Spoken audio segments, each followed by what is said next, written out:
Selamat pagi, saya Sasantia Umurat bersama Beyond Lights. Ingin berbagi kepada Anda melalui audio ini di dalam YouTube. Melatih pernafasan banyak dilihat oleh manusia yang belum tahu. Betulkah sangat diperlukan? Manusia yang lain juga bisa merasakan bahwa melatih pernafasan untuk kejayaan, kesuksesan. Wow, enggak lah. Saya selama ini nafas, bekerja dari pagi sampai malam, toh saya begini-begini aja. Lalu ada manusia lain juga yang mengatakan bahwa tidak perlulah, kan saya sudah bernafas setiap hari. Dan saya juga sudah pasti bagus lah nafasnya saya. Kan saya memang bernafas. Kemudian ada juga yang mengatakan melatih pernafasan bisa mengattract keajaiban dan menjadikan hidupnya kita berkelimpahan, makin baik, sehat. Wow, saya seperti baru mendengarnya.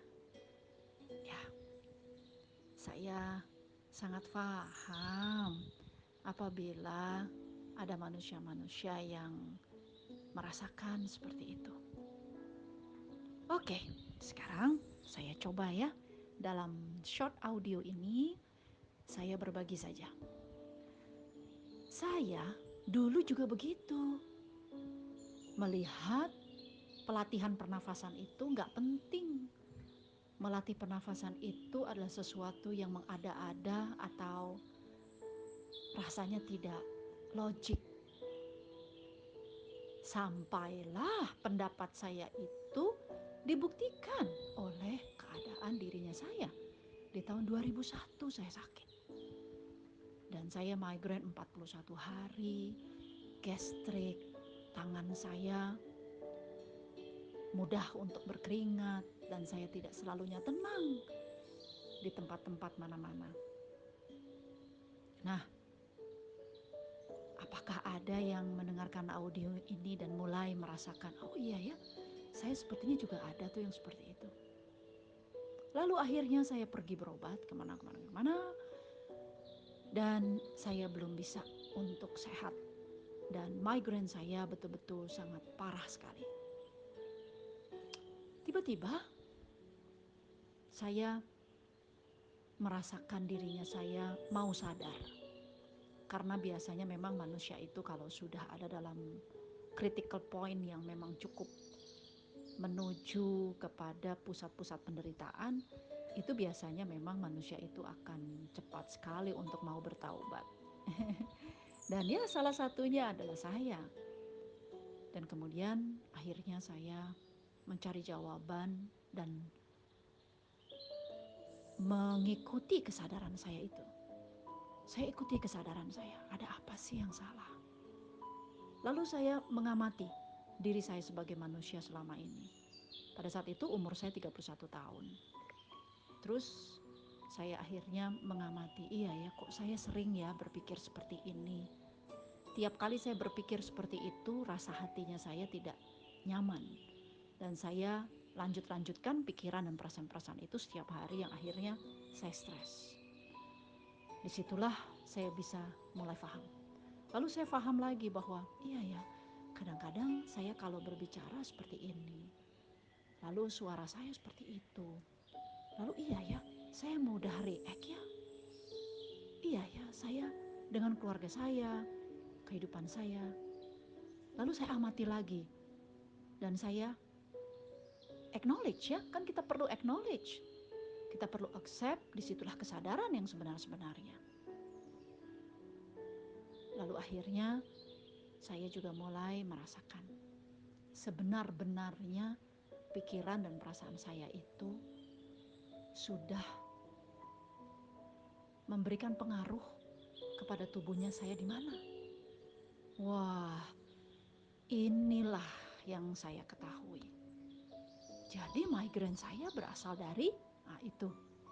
Itu adalah salah satu daripada golden moment yang saya dapatkan. Dan mulailah akhirnya saya berdoa dan saya dengan sikap saya yang surrender, sangat pasrah untuk diajari oleh Allah, diberi pesan oleh Allah, ditegur oleh Allah. Lalu saya minta waktu dan akhirnya Allah mengatakan dengan perasaan saya untuk berjumpa dan beribadah gitu ya. Dan di dalam masa tahajud, dan saya nurut aja. Akhirnya saya diam, saya mencoba untuk mengatur nafas saya karena memang sudah dalam keadaan yang sangat kritikal ya. Sakit sekali. Akhirnya saya di sana diberikan suatu kelegaan. Tiba-tiba nafas saya bisa menjadi panjang. Lalu rasa tenang perlahan-lahan datang. Kemudian saya panjangkan lagi. Karena rasa tenang itu begitu nikmatnya. Inhale dan exhale saya melalui hidung saya perbaiki di saat itu. Kemudian tiba-tiba namun pasti saya mulai bisa mendengar detak jantung saya. Ruang pagi yang cukup kusuk, tenang, sangat membantu saya untuk saya bersatu dengan diri saya dalam inhale yang panjang perlahan, sadar dan saya nikmati. Kemudian exhale begitu juga. Dan saya sangat menyadari bahwa begitu indahnya ketika saya bisa ada dalam momen seperti ini. Itu pertama kali. Dan kemudian, oh ternyata dari cara bernafas. Lalu saya panjangkan lagi. Perlahan-lahan saya merasakan tubuhnya saya ada proses pergerakan menuju kepada penyembuhan. Seperti ada rasa yang lebih sehat, lebih tidak sakit.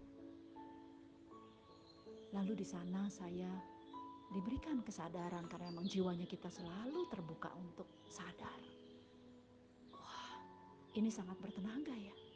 Tubuhnya saya melakukan proses shifting dan transformasi. Kelegaan dalam bernafas, panjang dan saya bisa dapat rasa nikmat dan sadar adalah kekuatan. Nah, disinilah proses tahun 2001 yang saya jalani. Lalu setelah itu saya bagi kepada mereka-mereka yang saya bisa share atau saya kongsikan pengetahuan ini dan mereka mencobanya. Dan mereka pun ikut merasakan apa yang saya rasakan. Yang pada akhirnya tahun 2005 saya mulai mengajar secara publik sampai sekarang.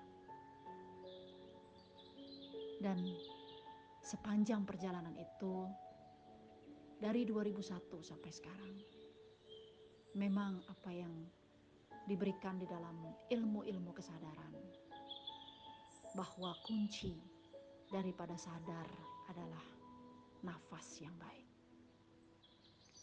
Dan kunci daripada sadar akan membuat kita untuk kita bisa memperbaiki yang kita perlu perbaiki dalam kehidupan kita. Kita akan makin aware, makin sadar. Pikiran saya seperti ini, perasaan saya seperti ini, sehingga tindakan saya seperti itu. Ini perlu saya perbaiki. Kekuatan itu menjadi wisdom, kekuatan itu menjadi energi yang sangat berdaya sekali untuk saya pribadi dan banyaknya alumni-alumni saya. Sehingga hidup ini menjadi lebih berarti karena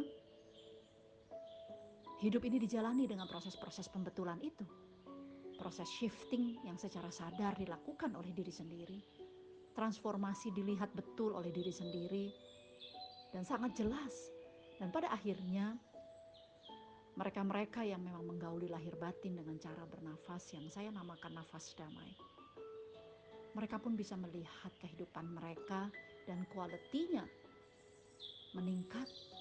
Dan 8 aspek kehidupan yang selalu saya share bahwa successful life is a balanced life, yaitu aspek spiritual, intelektual, emosional, physical, career, family, finance, dan community.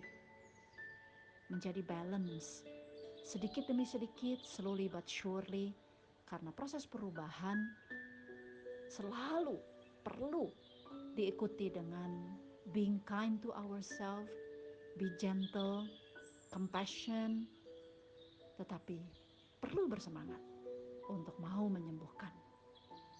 Itulah audio saya pada hari ini di bulan Rajab tahun 2022 saat ini. Alhamdulillah.